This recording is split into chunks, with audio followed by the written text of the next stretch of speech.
Good morning, students. I myself, Kamal Nath. I welcome you in the class of grammar.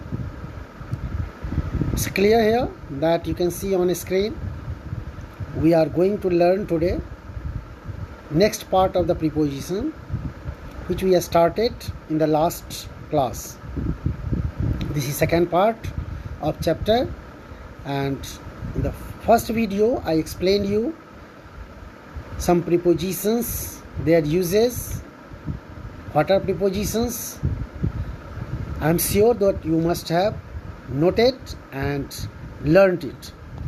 So let us see here what is here in this part of the video that we have to learn. Prepositions govern, as we have already just learned so many uses of other prepositions. Today again we have some of them, other one that is to learn. Prepositions govern noun and pronouns in the objective case. You have already read here objective, nominative and subjective case. So here prepositions govern noun and pronouns in the objective case, as the teacher spoke to him. To is preposition and him is their pronoun. So the teacher spoke to him. Nouns do not have a special form for the objective case, but pronouns have. That is here example, I gave it to the man. I gave it to the man. The man gave it to me. So very clear, you can see here that nouns have not any special form in the objective case. Here you see, we use on when we think of a place as a surface. We use on, like he sat on a chair. The rug is on the floor. So here in these two sentences, on preposition is used as a place or as a surface. We also use on when we talk of river banks, like Varanasi is on the Ganga river, Patna is on the Ganga river, Delhi is on the Yamuna river. Okay, now let us see some usage of at. At is used for hours of the day, like at 9 o'clock. You may use in that sentence, I generally go to school at 9 o'clock. At 11:30 p.m. I write a diary every day at 11:30 p.m. So in this way we can make sentences. So at is used for hours of the day, at which hour you do some kind of work. That hour is here followed by preposition at. We also use at for holidays periods, like at the weekends, at weekends, or at Christmas, at Pongal. So it's very clear, and that can be used in a full sentence in that form. On is used for days and dates, like on Sunday. We generally go on movie on Sunday. So another example, on 10th June, on Christmas Day. It's very clear usage of all these prepositions. In is used for months, seasons and years. How is that used for months, seasons and years? In April, in summer, in 2004, 2010, 2015. So you can write here these here in before month, before seasons, before years. In is also used for parts of the day.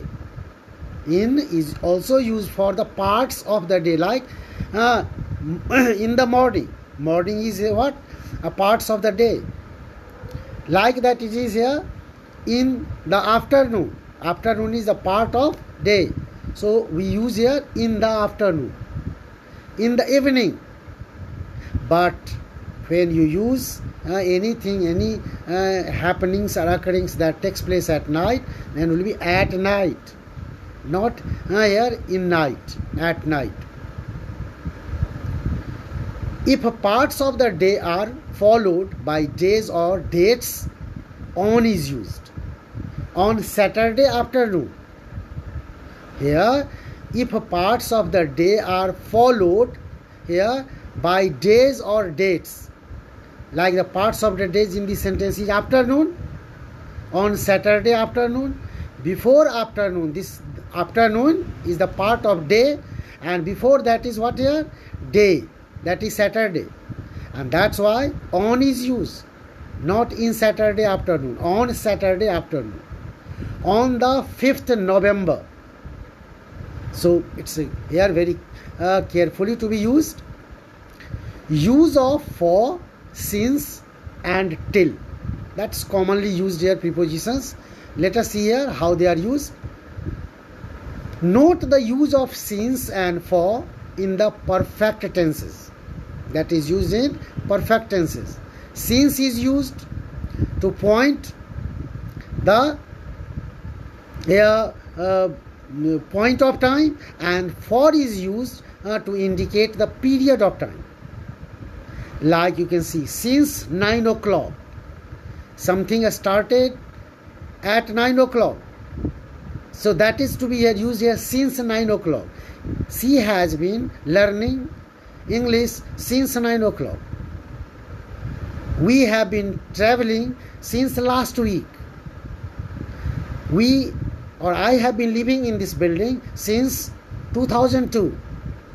So very clear where since is used. Since is used to point, to indicate point of time, not a period.